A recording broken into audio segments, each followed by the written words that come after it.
जले स्नानं च देव्याम्बरं नानारत्नविभूषितं रगमदा मोदाङ्कितं चन्दनं जाति चम्पकबिल्वपत्ररचितं पुष्पं च धूपं तथा दीपं दयानिधे पशुपते हविकल्पितं गृहीतां स्वर्णेन नवरत्नखण्डरचिते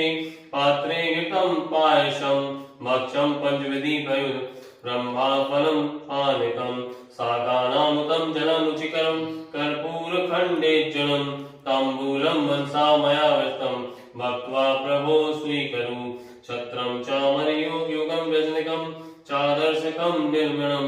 वीणाभैर्मृदङ्कालकला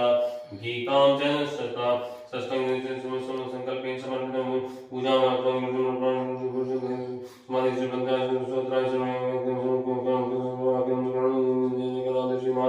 शम्भो। ओम शाम सदा शिव शाम